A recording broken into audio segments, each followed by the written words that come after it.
right, everybody. Let's get going. Today we're going to be talking about fighting censorship in Louisiana libraries. Before that, let me introduce myself. My name is Meryl McBride, and I have the pleasure of serving as your host today. I want to welcome you to this edition of the VWEC Expert Series, in which we ask educational professionals to share their experiences and their insights into ways that virtual worlds can be used to engage students. I am pleased to introduce today's guest presenter, Bunny Burnstein, aka Sonnet Ireland, who is the director of the Washington Parish Library in Okaloosa, Louisiana. For those of us who don't speak Louisianan, a government parish in Louisiana is the equivalent of a county in the rest of the country. Bunny has an abundance of previous library experience at institutions including Tulane University, the University of New Orleans, and the St. Tammany Parish Public Library System. In addition, she is a past president of the Louisiana Library Association and American Library Association Councilor At-Large. She has a lengthy history of writing articles and giving presentations on censorship and fake news and how these issues can be engaged effectively. Her presentation today examines a multi-year struggle in Louisiana against growing demands to censor and to defund public libraries.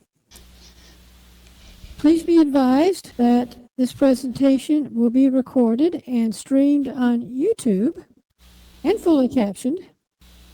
Please see the instructions on the sign to my lower right to gain access, and it includes the URL. Feel free to post questions to chat during Bunny's talk, and we will collect them to be answered during our social time at the end of the hour. So, without further delay, let me introduce to you Bunny Burnstein, Okaloosa, Louisiana. The floor is all yours. Thank you so much, Meryl. As Meryl said, I am Sonnet Ireland, also Bunny Burnstein, and I am a librarian in Louisiana, and I'm here to talk about the fight against censorship in Louisiana public libraries. I go into more detail in other presentations. I have everything on my website, sonnetireland.com. It gets wonky, so it's also sonnetireland.wordpress.com, and I'm just really keeping track of all the stuff going on in Louisiana, so there's a plethora of information there. So, just to give you a brief background, right now what we're seeing is a fight that started about 2017, I would say, maybe 2016. And it started in Lafayette, Louisiana with a group called Citizens for a New Louisiana. And they have made it their mission to defund libraries, and they also want to defund schools, it sounds like, in an effort to lower taxes. And they have done some really questionable things. A lot of times they have misrepresented information. The big thing that brought them out was drag queen story time in Lafayette Parish Library. I would like to point out that I think that was pretty much the only library that was doing drag queen story time at the time, and they basically used that as a way to get members on the board to shut down a lot of the things that they were doing, to just awful stuff. Some of it involved presentations on voter rights and wanting to have people on, quote, both sides present. But the reason I bring up drag queen story time is, as I said, I think New Orleans had drag queens coming to do their own story time, but they did not have a library program. I want to mention Lafayette did, because now Citizens for a New Louisiana likes to brag that they eradicated drag queen story time from the state, and no libraries have it now. And I'd like to point out it was one library. And so this is what I mean by misinformation and kind of slanting things. I think it was meant not for little kids, but it was kind of the idea that they would come and it's, you know, this brightly colored makeup and dress, and it was this kind of fun, pretty thing. It wasn't meant to make kids drag queens. But yeah, so that's where it started, and it slowly made its way across the state, and it's really been hitting Livingston Parish hard and St. Tammany, which is where I'm really going to get into what's going on, because that's where I live, and that is also where we're actually doing decently in trying to fight people. So as you can see, I believe this is the slide that points out that there is a Livingston Parish Council member, or you should be able to see that slide. They hired a private investigator to check for porn in libraries. So this is what I'm saying, like they get on councils, they get on boards, and then they do stuff like this. The person was able to access porn because they hacked the library computers. They actually went against, you know, illegally and against library policy to prove that libraries, you could access porn in libraries, and it was absolutely ridiculous. And the poor director, I don't even know what that would be like. So St. Tammany, though, what really triggered this was a pride display. Just one tiny pride display. It had nothing horrible on it. It had Julian is a mermaid, things like that. And a few people lost their minds to the point where they started putting in book challenges, and it got to over 200 book challenges. They harassed the director, they harassed the library, and the big meeting where they really managed to get the public was in October of 2022. And at that meeting, we had politicians coming out and we had people yelling, and it led to this billboard war, if you can believe it, where you had, you actually had people paying for billboards. Some were trying to support the library, others were paying for billboards in order to say there was porn in the library, which there is not. And it got so bad that actually the people that managed the billboards had to refund. There were two groups. There's the St. Tammany Library Parish Accountability Group. They are the book banners. On the other side is the St. Tammany Library Alliance. They are the defenders of the library. The Alliance was refunded their money because the manager of these billboards was getting threats and said he could no longer keep their billboard up at one point. So this is what we're seeing. And I like to point it out because people will say, and ALA will say this too a lot of the time, that there's no violence, that there's not been any violence in this situation yet. And that is absolutely not true. So since I cannot see my slides, is the fiery billboard thing on? Okay. Yes. They set fire to, it was a handmade billboard on someone's property. It wasn't even like a purchased thing. And here's the picture where you can see the ban hate, not books. A child made this, and someone set fire to it. And it made a big splash on Reddit. There was a GoFundMe or one of those kinds of things where they raised money and they actually made little signs and t-shirts and all sorts of stuff. So the community really did rally around the child. But it's absolutely horrific that they set fire to the actual billboard. So the other thing that is really troubling is we have had an assault. And again, you can look at these close up on my website. You can even access the video. Outside of a council meeting that was focused on the library, a woman, the head of the accountability group named Connie Phillips, assaulted a woman who was there to support the library. There were all these little signs about, libraries grooming children. I kid you not. At some of the meetings, they actually said that librarians were grooming them for human trafficking. I could not make this up if I tried.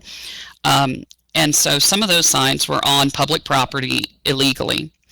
And one of the library supporters was pulling up the sign when this woman pulled over off of a big road, jumped out of her friend's car, and assaulted the person who was removing the signs. And if you watch the video, you'll see she uses some curse words. It's a very startling video because she started recording right as the woman came and pushed her down, and she's actually has received damage to her wrist, the victim, and was suing, and it's a whole thing. I think it's still going on, but this is the leader, or one of the leaders of the group.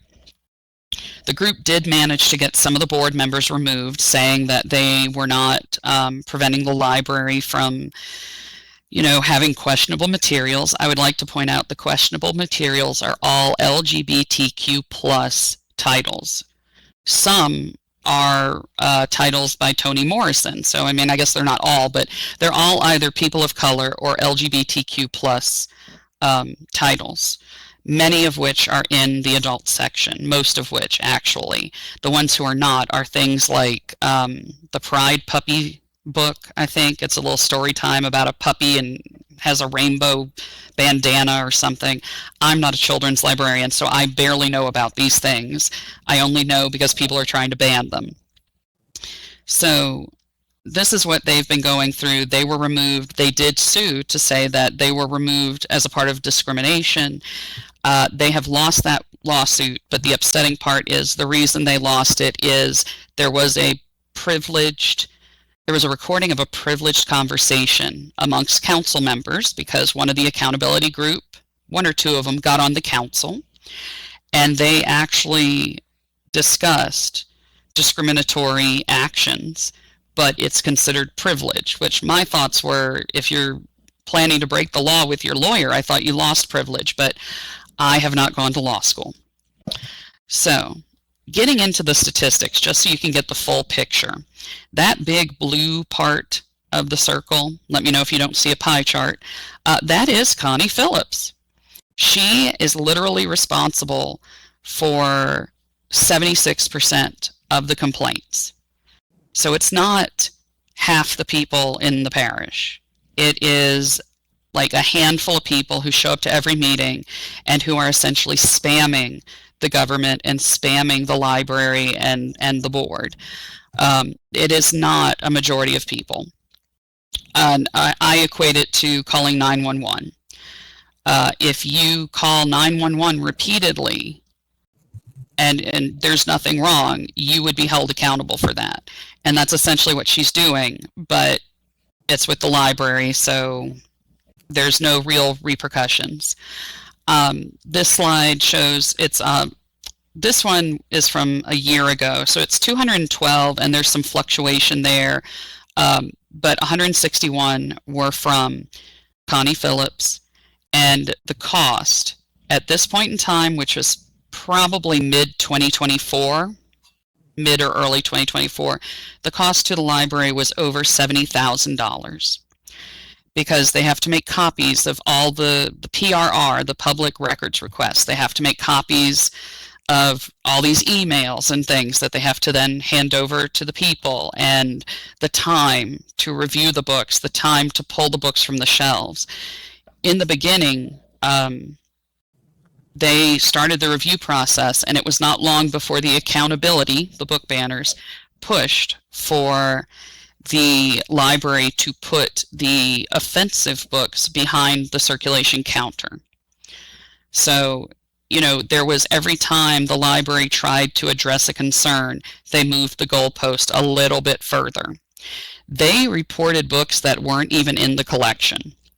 They were using a site, I think it's the Moms for Liberty and Book Looks or something, and they were just copying and pasting, and they complained about books, several books that the library didn't own. They complained about adult books, which were in the adult section.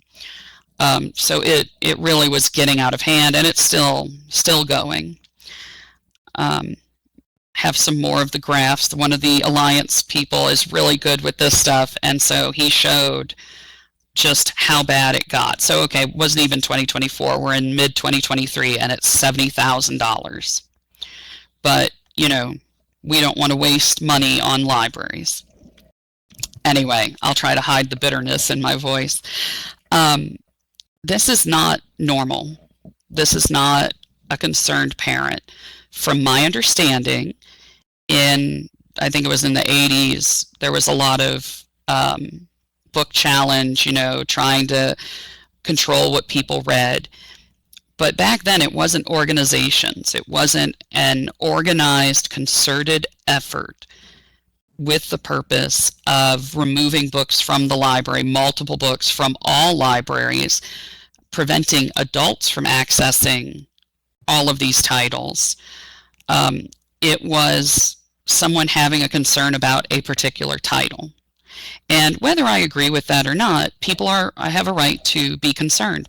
People have a right to have some say in what their children read. I don't necessarily think that parents use that right properly all the time, but they do have that right. I have a problem when you're trying to force adults and other people's children to follow what you want them to read. And one of the most ridiculous examples was talking to a woman online, arguing with her, because I've got to have hobbies, and sometimes that's what I do, about her 16-year-old. And I don't want my 16-year-old to read that. Now, I'd just like to point out, in Louisiana, at 16, you can get married with your parents' permission. So just going to throw that out there. But she had the nerve to say, I said something about, you know, you should keep an eye on where your child is. And she said, well, I can't. She drives. And I'm like, wait a minute. She drives and you're worried about the library? The library is the least of your problems. Like, you know, she could be out behind a barn doing meth. You just don't know. So this is actually a very planned effort with the goal of cutting taxes, not having to pay for public goods, this idea that everything's on Amazon, everything's online. It's meant to keep people who do not have resources, it's meant to keep them without resources. Another act of violence, you should be seeing the St. Tammany Parish Council member, also he is a member of the Accountability, David Kugel. He and I are besties, as you can imagine. He attended one of his council meetings with a gun, illegally. So this is the kind of stuff we're dealing with. He said he felt threatened, so he had a gun on him. And it was really horrifying because he gets very angry in council meetings. And I have to admit, at that point in time, I made it my personal goal to just show up at council meetings in the hopes that it would irritate him. And I have learned that that maybe was not the smartest move, but he did not shoot me. But it has created issues. You know, you have people saying that people defending the library are groomers, they're pedophiles, they're trying to hurt children, they're trying to make America immoral. And it's just absolutely insane. The best part of this is he is a lawyer. And so there will be some memes where you see his own words come back to bite him. So next is when everyone lost their mind. And I say this part because it got really dark with the people of the Alliance. I love them. They're great people. They don't always make the best decisions because people are irrational. People get angry. The Alliance at this point started to fear that the library millage would pass, and that as a result, people would steal the the millage, basically, that the parish council would make a law that they could steal it and use the money elsewhere. It would require a lot of laws changing, and there have been attempts to change laws in Louisiana, but not nearly as successful as they would like.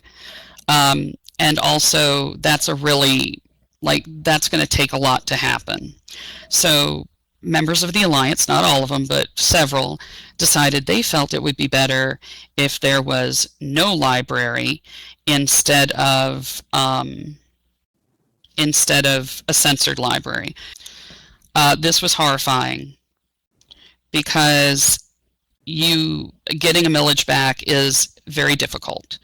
It is not as simple as just, oh, we failed a test, we need to go back and make it up. This is something that would destroy the library. And you had members of the Alliance, and I'm just going to go through my little thing so you can read them later. But you can see my concerns. I shared mostly my concerns that are anything I share that's private is me talking. Everything I share of other people is public. So you can see there was one person who is calling herself a proponent of better government. She was fighting the book banners, and a post a few weeks before the millage election, she's calling for people to vote no. And then immediately after the election, she's saying, oh, the Alliance is how we pass the whatever. And it's absolutely maddening. But so you can read those. Of course, I responded, and so now I am blocked from her page, but won't. I will answer if someone can tell me what's on the slide. Yes, legislative backing. The book banners went to Baton Rouge, and they managed to get one law passed that required a tiered card system, so that your children had to have a library card where the parent picked whether they could have unrestricted access. Oh, good. That's where I wanted to be. Yes, you could have unrestricted, restricted, or semi-restricted. But the big thing was it involved having materials that were deemed obscene in a special area. A lot of us handled that because we can't do that. That would be impossible. A lot of us handled that by saying, materials in the adult section may contain adult themes as well as sexual situations, or including sexual situations. So that was one of them. One that did not pass would have made it illegal to give funds to ALA, give state funds, which would have given you 2 years in jail, 2 years in prison with or without hard labor. And when I say give money to ALA, that means going to conferences. It means buying books. It also means, stupid me, that I spend time doing grants. I've gotten $40,000 or $50,000 from ALA over the past couple of years. If that law had passed, my time doing that would be considered using state funds, and I could have gone to jail for that. So, but the millage did pass. It was, it was close. It was not nearly as close as other places.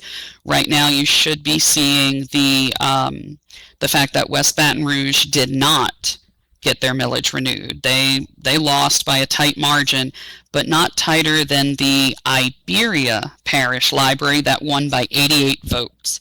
If I was that director, I would have had a stroke. But yes, this is kind of what we're facing now. So what can you do about it?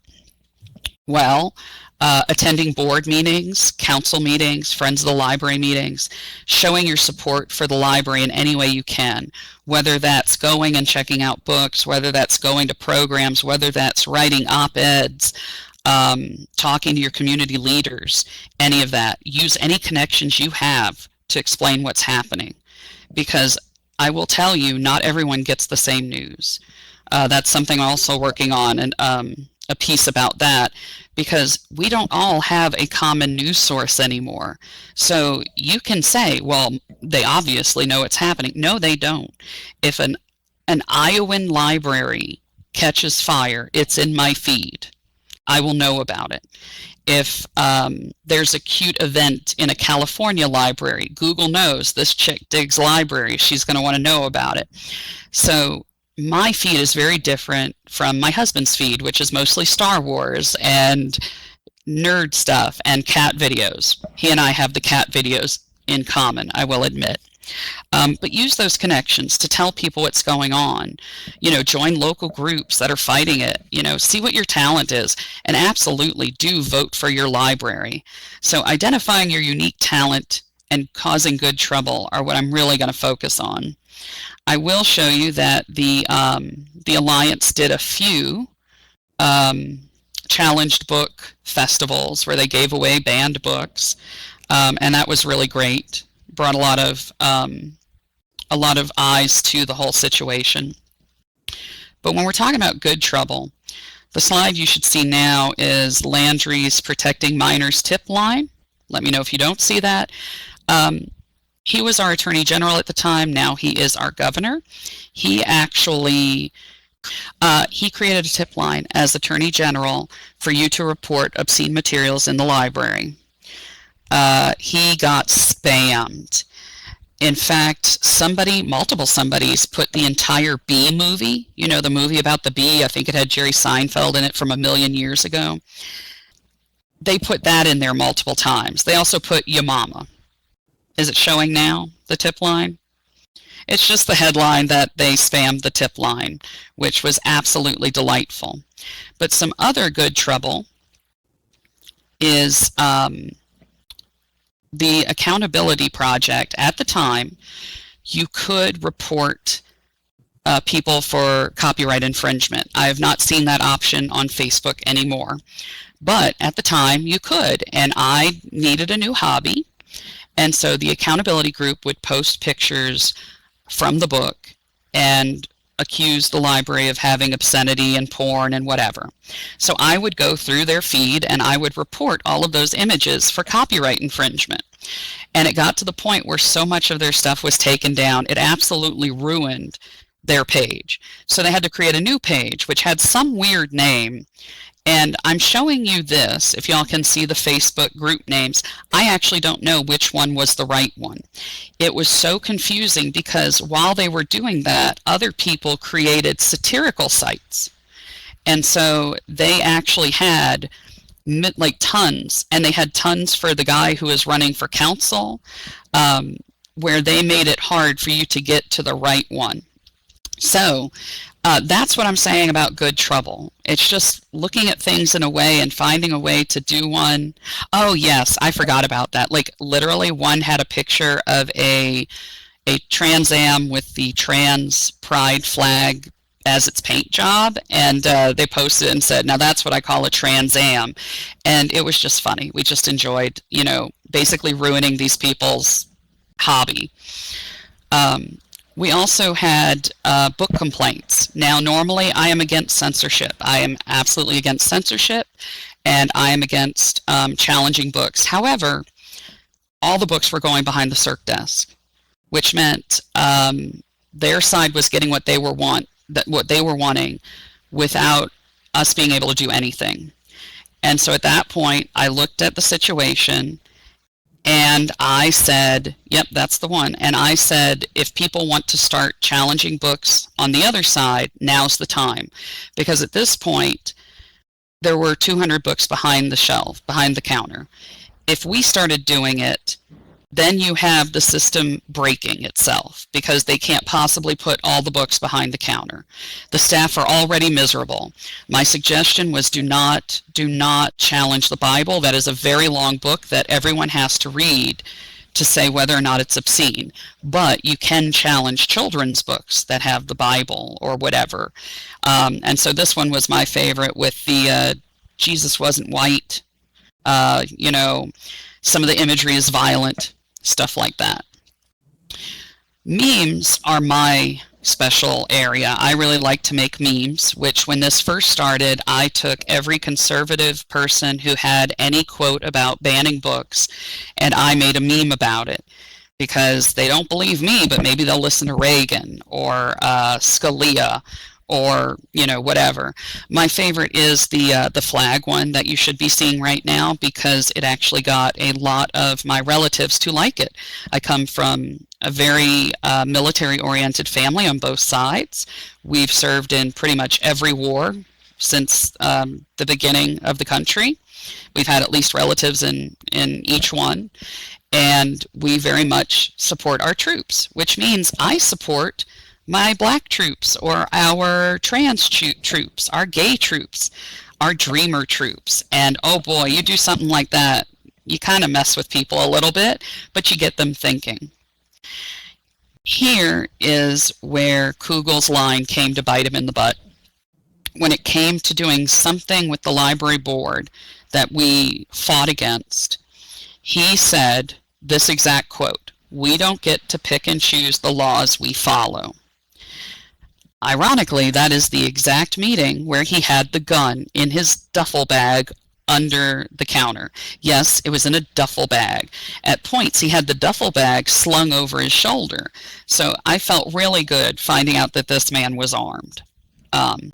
The other one is a guy who actually spoke against, he's a political figure in our area, he spoke against the books and against the library. He was arrested and charged with child abuse because he duct taped children at his school to their chairs, covered their mouths, all sorts of stuff. He is now, he's been sentenced. I'm not sure if he's gone to jail yet, but this is the guy, you know, saying that libraries are trying to hurt children. Now, I did make the argument that, well, if anyone's going to recognize child abuse, one would imagine he would, but he's wrong. Though duct tape will keep the kids from reading the books you don't want them to read.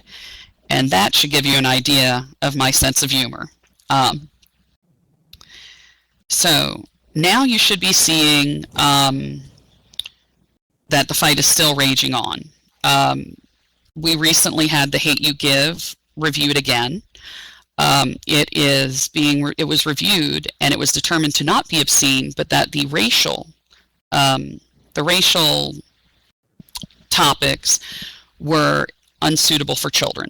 So it's in the adult section. This is when I started my new tactic, which is my new favorite hobby. Did you know, at least in Louisiana, you have to have a public comment before every vote? It has to be at least a certain amount of time that you offer people. In St. Tammany, it's 3 minutes. So every time you vote on something, the public, each person can comment for up to 3 minutes on that topic. And if you sign up for every one of those topics and you speak the full 3 minutes, one person can take up to 30 minutes. If you start getting your friends to do it, you can make the meeting 4 hours long and 17 pages of minutes be the result. Why? Well, the staff that's attending, they're getting paid. They're going to flex their time. The director, she's going to have to flex her time. I'm not happy that I'm making her miserable, but she's already staying at 2 or 3 hour meetings. What's another hour? The board does not get paid. And boy, do you see them feel it. And so in this meeting, when they decided this, one of the board members got agitated and said something about, you people shouldn't want to be portrayed this way. And, you know, she had had some pretty racist tweets in her past, so honestly, this is not what it should have taken. But as a result of that, there were some members of the NAACP local chapter present who called her out. She ended up resigning before they could fire her. So irritating people really can get them to mess up. I know it's a weird way to kind of fight back, but it's what I've got. So the fight is still raging on. Can y'all see the cartoons? They have discovered how to use AI, which is fascinating because it took them years to try to track me down with a name like Sonnet Ireland. They could not figure out where I worked. And I'm telling you this because any of you can Google me and you will be able to find out a way to contact me. So the fact that they're using AI is kind of impressive. But they made these little images of various people. No, I do not have one. I am not special enough yet. But when they posted about it, the Alliance shared the information. I pointed out that it would be hilarious to make that your profile picture if you are so inclined. And that is exactly what some of the leaders have done. One just got a t-shirt with that on it. So she's very excited. Actually, two of them now have their little messed up AI creation that was made of them on t-shirts that they plan to start wearing to meetings. These are little ways that, it's not going to change the world. But if I can be the mosquito, if some of us can be the mosquito that distracts the people so that other people can actually get stuff done, I will embrace it. It's basically organized chaos for me. So, yes, it does. And they get so mad. Like, one of my favorite things to do, I did it at a Pride, the first Pride Parade in Mandeville, very conservative area. We had 3 protesters show up, which is kind of sad. I mean, that's embarrassing. But anyway, and a friend of mine tried to convince me not to go up to them, but I had an idea. And so I went up to them and I said, thank you so much for showing up. It means so much that you support us like this. And they just didn't know how to respond. And the best part was, after people heard me do it, others started doing it, and then it became a gaggle of drag queens doing it, and it was the most delighted I have ever been, because they didn't know what to do. They're standing there being hateful, and we're just like, we're so happy that you came to support this first Pride Parade, thank you. And it's silly, but it's better than getting in a fist fight. Anyway, now I can see my slides. Thanks a lot. Anyway, so what else can you do?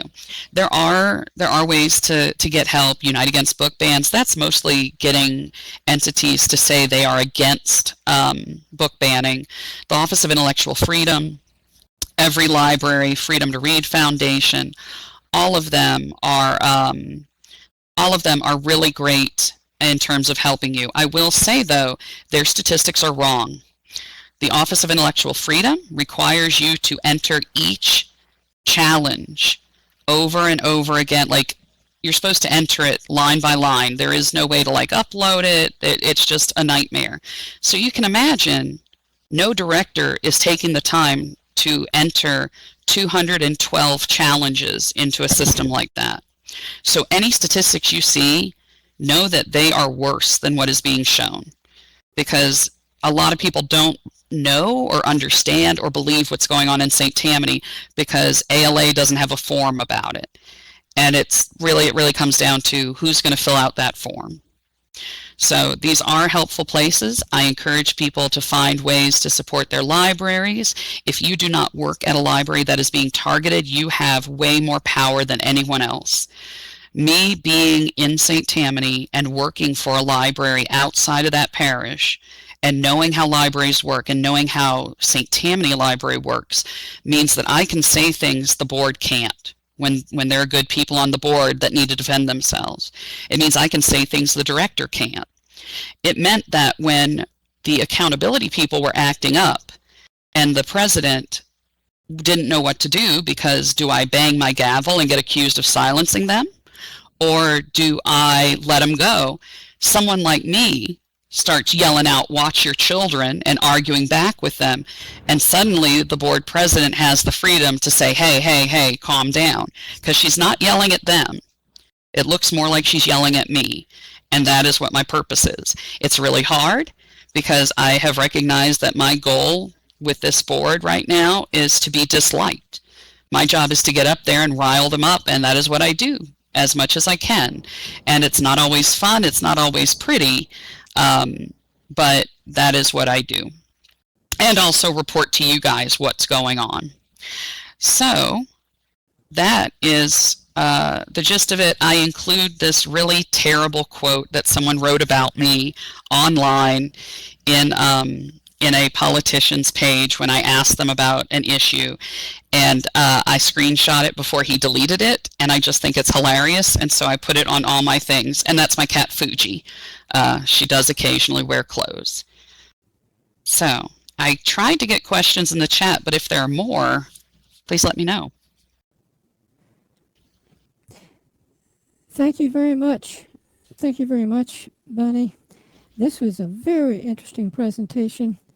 And let me just say, I would hate to come up against you in that type of presentation. So, That's the goal. Do it. The slides will be available on the slides and information wall behind us, behind you. Now's the time to adjourn to the deck at the back of the venue to address questions captured in chat and to discuss any other questions or comments that people may have. Before we do that, however, please note that the next installment of the VWEC Expert Series will be on May 9th at 1 o'clock SLT, at which time we will discuss VWBPE highlights. Finally, you can find links to our in-world calendar and related helpful information in the material that I will send to you in text shortly, along with the way that we can be reached, the variety of media that we use, and just look at your text. So please join me as we adjourn to our happy hour setting on the back deck, and thank you for coming, and have a great weekend, everybody. Thank you all so much.